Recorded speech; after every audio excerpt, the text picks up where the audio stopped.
What systems I use to keep my family organised? Imagine this scenario. You never forget any birthdays, any important events, any critical items on your shopping list, any hospital appointments, or even what's for dinner. Sounds too good to be true, right? Well, it isn't. In this video, I'm going to take you over the exact scenarios that have led me and my family to discover these organisation systems that now keep us ahead of the game. Get yourself ready for a reality where the chaos of everyday life is just a distant memory. Not only will you not have to worry about not forgetting these things, but because of these systems, you'll be able to put these things completely out of your mind guilt-free, because it's already going to be taken care of.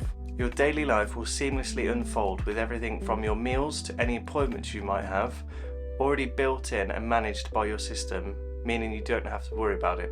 So let's embark on a journey to transform a usually very chaotic and uncoordinated mess into a harmonious, coordinated experience and embrace the freedom of a truly organised life, establishing the need. Now, we all know that life gets hectic, especially when you have multiple schedules to coordinate and tasks to manage. So how do I do it? Come with me on this one and I'll reveal my secrets for turning our family chaos into a well-orchestrated symphony. I'll be exploring the systems and tips that not only relieve the burden of having to remember everything, but it will put it completely out of your mind guilt-free, as everything will just seamlessly unfold. Overview of systems. I'm pulling back the curtain on our family's organisation playbook. We're going to explore the key systems from a central family calendar to the power of lists and a few tech tools we use along the way that will bring everything together seamlessly. So if you're ready to transform your daily routine, jump right in. So first up, we have the family calendar. We have found that having a centralised family calendar that's accessible to everyone has been a real game changer. Now, we do this in a digital and a physical form. And to top things off, we even have the digital printed in a physical form. That means that our calendar is absolutely everywhere. We have access to it at all times, and no matter where we are, we can look at the calendars with as much or as little detail as we need. I'll walk you through how we set it up and synchronize it across devices, and even share the events with each other. It is the heartbeat of our organisation. So our pen and paper calendar, it's nice and easy. It's just a case of whenever we get any appointments or anything we need to remember, just jot it down and pop it on there, and that's that basically done. My partner takes care of the main family calendar, and she takes responsibility of making sure that it's up to date with the latest appointments and our schedule. She takes responsibility for making sure that it's up to date with the most recent appointments and any bits and bobs that our family need to do. At this point, it then gets carried over to our digital calendar. But before we get into that, what calendar do I use? As a family, we use Google Calendars, and the reason for this is that it plays nice with both Apple and Samsung, and because it's cloud-based, it synchronizes across all of our devices nice and easily. Now, I keep an eye on the digital calendars. I have several calendars set up for the family so we can break down what we need to do and when. So the calendars that I have set up on Google are my standard week.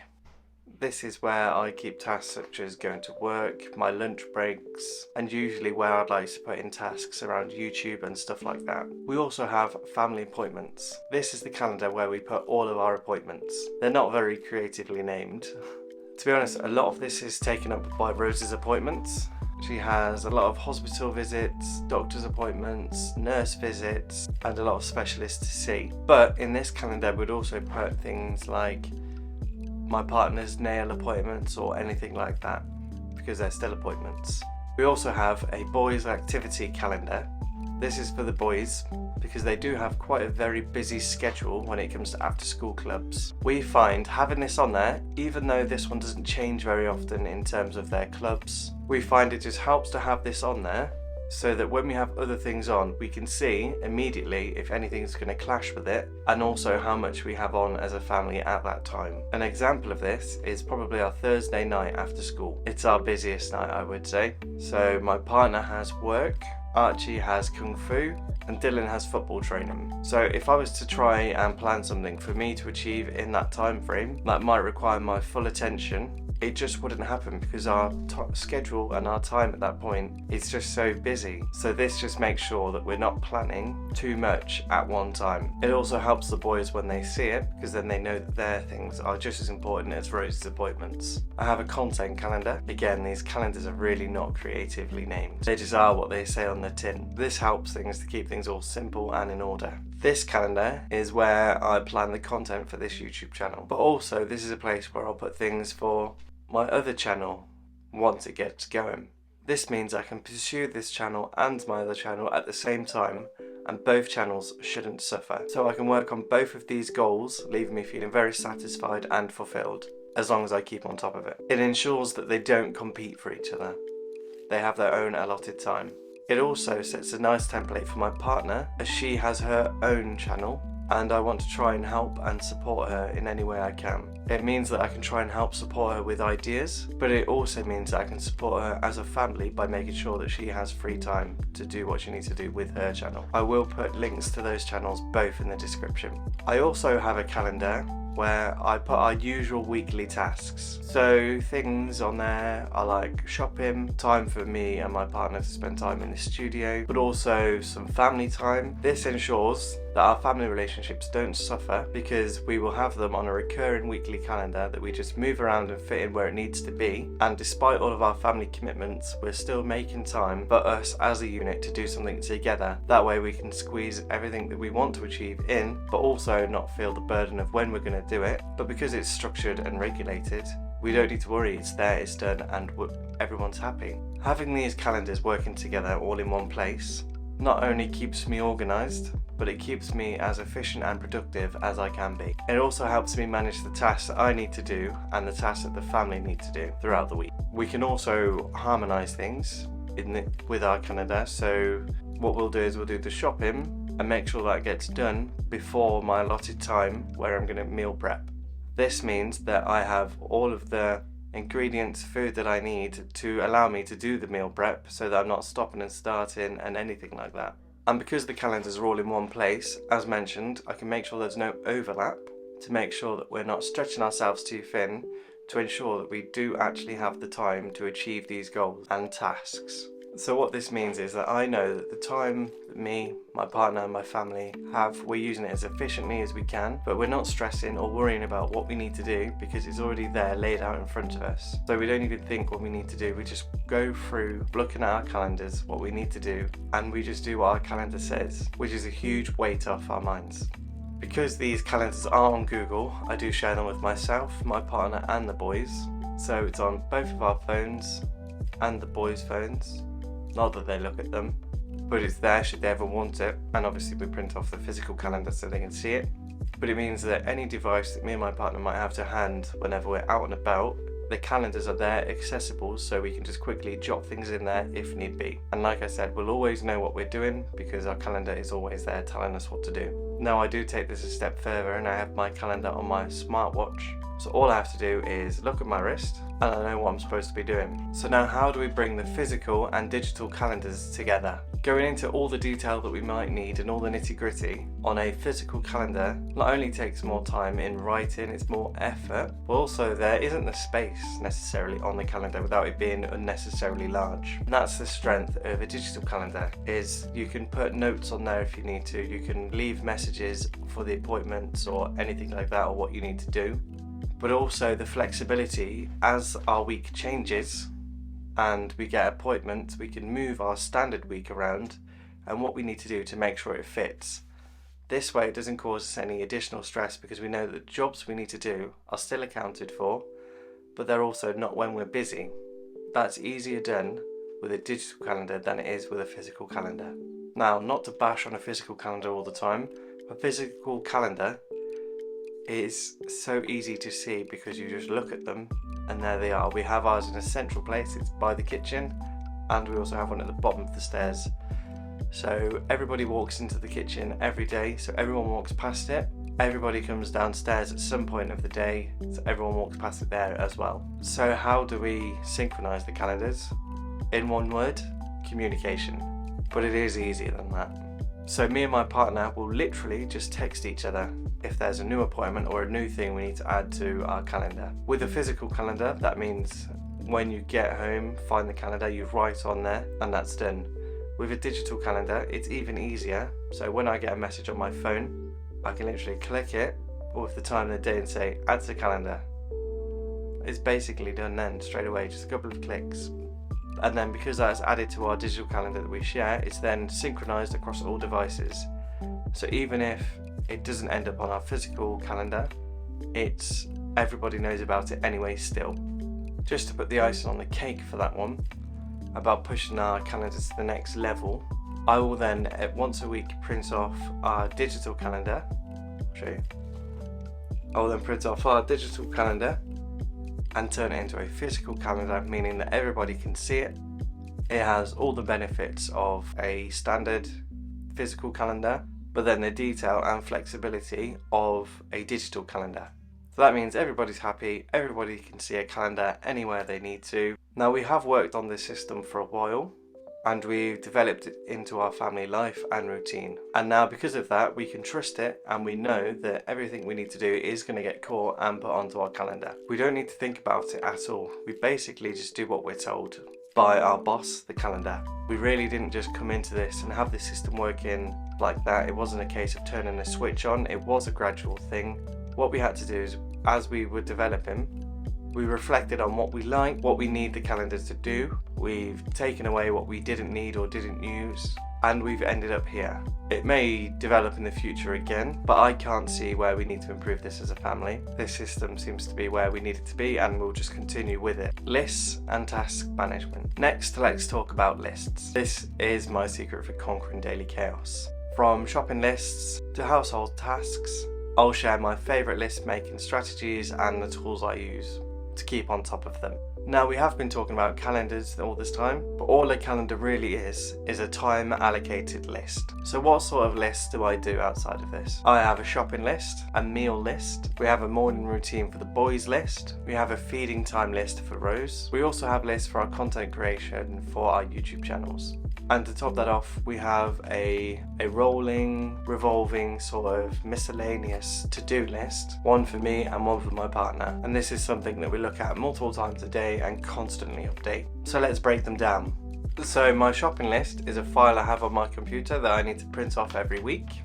Now, on the surface, that doesn't sound very helpful at all. But when you do a little bit more to it, so what I will do is I'll mark off,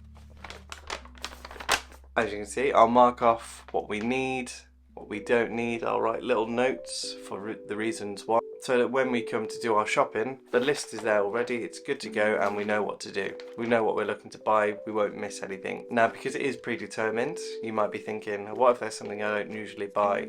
Well, I have a miscellaneous section on the list as well, where you can go on and you can just write on the fridge, because I have this printed off, so it's accessible to everyone, and anybody can go on and they can write what they want to be put onto the shopping list. So I might add stuff, my partner or the kids might add something to the shopping list that we might need. So a good example of this, which I'm sure many parents with kids in secondary school will relate to, is our oldest has used this system for when he has food tech at school, and he's written down the ingredients that he needs for that week, and that way when we've gone to the shops we can just get what he needs. He then doesn't have to think about it ever again until the morning before, instead of just telling us on the morning, oh, I need this, and we not have it.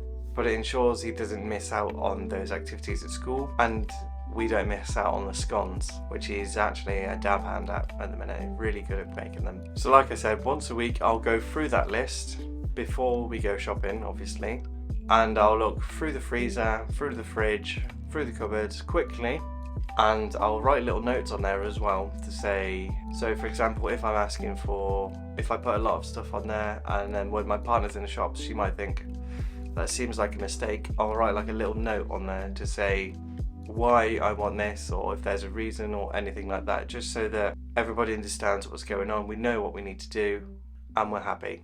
So some bonus tips on the shopping list.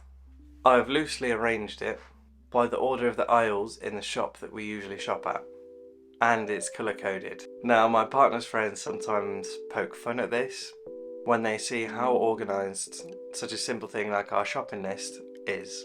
But really it all stems from jealousy. Who doesn't want a colour coordinated, organised shopping list? With very little effort as well, I might add. I also have a list for the boys for their meals for the week. So that's split up by weekdays and meal times. This means that the boys can come and look at this menu and see what they can expect to eat, and also it means that me and my partner, whenever we're making them food, we know what it is we're cooking them. This really helps the middle child who's autistic, as it helps him to stay regulated because he knows what he can expect, and it keeps him regulated. Now when I'm making these meal plans, what I'll do is I'll do it at the same time as I'm about to print off the digital calendar, so I can cater the meals depending on how busy we are on certain days, depending on how much effort these meals take. Now I say how much effort these meals take because I do meal prep all of the boys' meals. All of them are easy. It's just some are a little bit easier than others. So an example would be if we do a curry, we'd have to cook rice, which is no effort. Whereas if we go for something like a cottage pie, it's veg, which is, you could argue, a little bit easier than rice. So there's just varying degrees of slight ease. But because I've done this with the calendar, I know that it'll all make sense. So that way we don't get stuck having to go out and potentially buy some quick and easy meals. It's all ready to go. But even to take the meal prep thing and tie in the calendar with the meal plan, it is just at the bottom of the shopping list. So that means I know what we have on hand this week, and I'll use that and I'll put that into the meal plan for the week. That way everything we have needs to do, it's not dependent on me meal prepping for that week, it's not dependent on the shopping, we've already taken into consideration our busier days and when and what we need to do to make easier dinners. So it all just works harmoniously together. Some things we also take into account are days, for example, when the boys have PE or a lot of physical after school clubs. They're going to be a little bit hungrier than they would on a standard day, so we make sure that they have more hearty, substantial meals that day. This doesn't mean we leave them hungry the other days, it just means that we cater their diet, what they want for their needs really. And because this calendar and menu is all in one place, it's all easily accessible in paper form, it's on the fridge. Once I've done my meal prepping for the week, I'll write on there what I've made and how many portions I've made, and that way when it comes to the end of the week and I review the shopping list, I'll be reviewing what I've made so I can plan and organise what meals we have in the freezer good to go. I will obviously double check, but it's not been wrong since. Other things I'll check are if there's anything that was added in the miscellaneous items that I think should be a permanent fixture to the calendar, and we'll put it on there. And then another thing that we keep an eye on is how much it costs us each week to do our weekly shop. It all works in harmony, the synergy between my shopping list, my calendar, meal prepping, the whole thing, and the boys' menu. It really does make me very proud. It's a little bit sad, but I'm incredibly proud of myself for getting this system organised and started and work. And not only that, it works. Taming the chaos to this level of organisation is a remarkable feeling, and I would like to share that. So another point of how they all synergize together is the boys' menu is colour coded with the shopping list so that the meal items and their ingredients on the shopping list are the same colour. So if I was looking to make something, I know that that colour is the same on the shopping list. It's very unnecessary, but it's a nice touch and it just makes the whole thing as effortless as it needs to be. So the morning time routine for the boys. This one was quite a slow and drawn out list to make, and it did take quite a long time. Find a groove that worked for everybody and make sure that everybody has the best start of their day. How we did this, we initially had little whiteboards for them both, and would write it down, would give them one each with their lists that they would work through, and me and my partner would take note on areas where they tripped up or where they struggled or where it didn't really flow and it didn't really help the situation or any frustrations that came about. But because it was on a whiteboard, they could cross it off or tick it at whatever they wanted to make sure that they kept structured. This way we managed to try and minimise the amount of frictions that they had in the morning and arguments they had with each other. Then once we got the list down a bit more after a bit of tweaking, we then printed them off and laminated them gave them one each again. So it's just a bit more permanent, but they still managed to go through and complete their lists and be accountable to themselves. We've now taken this a step further where the boys don't need a list anymore. They will do it off their own back. They know what they need to do. They've gotten into that routine and they enjoy it, but they still have their list written down in their own notebook so that if they ever need to refer to it, they can. Now this might seem a little over the top, and to anyone who doesn't have children, they might not understand. But for anyone who has had children, they know how stressful it can be in the morning time and that routine. And we know how frustrating children could be at that time. So an example would be, we know what kids are like when they brush their teeth and making a mess down their top. So immediately we know that we don't want them to brush their teeth while they have their school uniform on. But then we have to specify that we don't want them to get changed until they've brushed their teeth. And then we also have to say we don't want them to brush their teeth before they've had their breakfast, because they're donuts and they will just do whatever they want.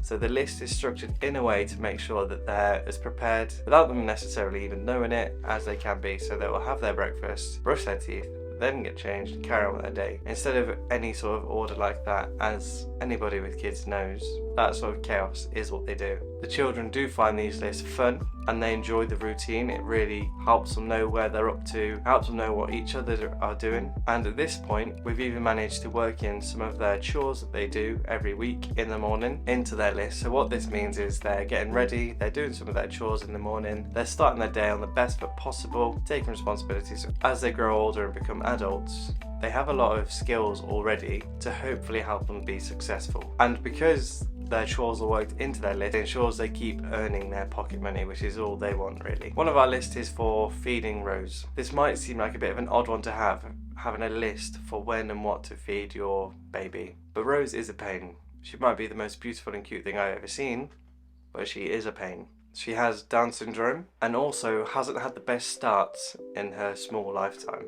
She's had to have several operations and at one point she was on a life support machine. But that's a topic I'll potentially leave for another time. But what this means is that Rose is fed through an NG tube and she's on a good bit of medicine as well. She also has specialised milk. So what we need to do is we need to juggle the times that we can give her a medicine and then feed her without them all interlinking with each other, but also the times that we feed her medicine. And we also need to be aware of any logistical nightmares, such as when she needs to go to a hospital and travelling. So that's why we have this list, to make sure that we stay structured. A lot of her medication changes often and slightly. So sometimes the medication will go up, some will go down, something will stop, new things added. That's why her list is available on our whiteboard on the fridge. And it's just a case of updating it as and when we get any new information from any of the specialists that see her that tell us how we need to feed her and when we need to give her a medicine. Now for my list on content creation, it's still a bit of a work in progress in the meantime and it needs some refining. But my goal for the first 6 months of this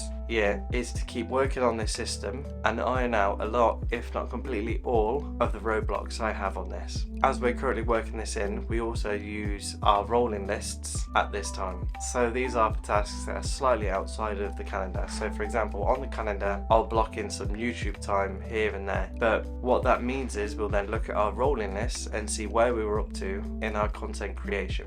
So what I've done before I got to this point where I've written a script and recording, I've already done my research. I've come up with a big list of potential video ideas with descriptions. I've started some scripts for them to make sure I'm ahead of the game. And then I've planned. I now know that I'm at the part for this video where I need to record what you're seeing now. So I'm at that point where it's on my rolling list. So I keep my list in my Filofax. So just as an example, I've got organised video scripts. That was getting them all organised. And then today, right now, Monday morning at 20 to 8, I've got record video. That way, because I wouldn't be able to plan that time, or I'm not experienced enough to gauge what I need to do to be able to put that as a permanent fixture on the calendar. That is the most efficient way that I'm currently working with to make sure that my content creation doesn't hinder or get slowed down. I'll also put things on my list that are necessarily to do with YouTube content creation, and because it is a rolling list, what I'll do is I'll write it down for the day. Anything that doesn't get done, I'll put it over to the next day, and then that way it will get I'll also mark that it's been carried over, and it creates a sense of urgency and a deadline for these tasks so it doesn't just build up. So both me and my partner use a physical form for this. We don't use digital on this part. So she uses a big A1 whiteboard. See if I can show you.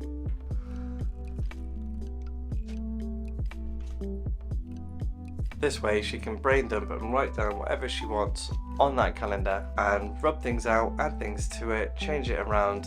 It's very flexible and she can keep on top of it. Now I personally, even though my name's on there, I struggle when it comes to a whiteboard because I find myself just brain dumping on there and going more and more in detail with what I need to do and never actually getting anything done. So like I said, this is what I use, my Filofax.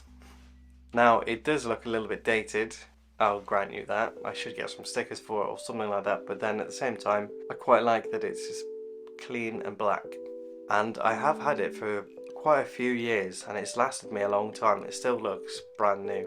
All you need to do is get some new inserts. And as I've mentioned, what I'll do is I'll write down what I need to do on a day-to-day basis. I'll tend to do this in the morning because I find that's when I have my most relaxed part of the day, is in the morning. I've got up, I've got ready, and just before I jump into the chaos of the day, I'll have a bit of a zen moment and just write down what I want to achieve for that day, and I can go into as much or as little detail as I want, and then as the day goes by I'll try and take off and work on any bits that I can, and if I can't, it moves over to the next day, or at the end of the day I'll think, that wasn't important, I don't need to do that. So the whole thing will help me to decide if it is something that I really need to do, if it is something that is aligned with my goals, or whether it's just my brain overworking and I'm dumping pointless tasks in that calendar. Now I do have an affiliate link for both the whiteboard and the Filofax in the description down below if you want to try and copy some of the style systems and styles that we've used here. Clicking those links, as you probably know, don't cost you anything. They're at no extra cost to yourself, but what they do is they will give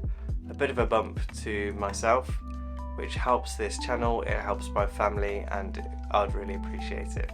But you also get the value of the Filofax or a whiteboard, and you don't even have to buy them, you can buy anything off Amazon. So just clicking the link, doing your shopping off Amazon, and I will benefit from it. One of the other systems that me and my partner use is a big daily tick box. We do this if we're looking to change any habits or set ourselves any challenges. So as you might expect, during January, we're doing what everybody does, and we're looking to change our diet. So we have 31 boxes to tick per day for January. My current challenges is that I'm only eating Huel throughout January. This is because, for me, yes, I do want to lose a little bit of weight, but also it's a bit of a mindset reset for myself, and I want to just take the importance away from food a little bit and really appreciate what it is that I'm eating, and looking that, you know, food is just fuel. But to be honest, the biggest draw for Huel for me is the absolute ease that it takes to be prepared. Now, as you can tell, I've really jam-packed my calendar this month, for this year, for the first 6 months, whilst I'm trying to do this YouTube stuff and all that sort of stuff. I've given myself a lot of goals and tasks that I want to try and achieve, and I'm going all in. And one element that I can take out from that is worried about food. So Huel, all it is 2 scoops of whatever in your cup or your pot noodle thing, and then add either hot or cold water, give it a minute, and you're done.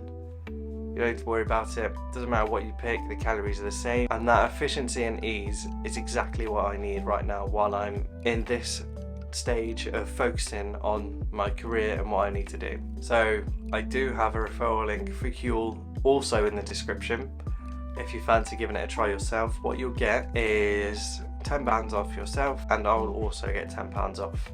So we both save money, so it's a win-win. Tech tools and apps. So the tech tools and apps that I have used to help tame the chaos have to be relatively easy and simple to use. Otherwise, how would the whole family use them and provide input? If things were overcomplicated, the boys, my partner, we wouldn't be able to stick to it because it'd be more effort than it's worth. I'll give you an overview of the main things I use, which is Google Calendar and Excel. So I have gone over Google Calendar in quite a lot of detail, but the main perks for it is how well it synchronizes across all devices and brands, as well as other people. And also the fact that you can make an endless amount of calendars to really break down and shape your week how you need it to be. And because you can put them on a rolling week and repeating, that way everything that you need to do can repeat week by week, and then you just tweak and move as you need to. That way you can really get a strong hold on what it is you need to do and when you need to do it. And it also synchronizes with my Apple Calendar, so I literally have it everywhere.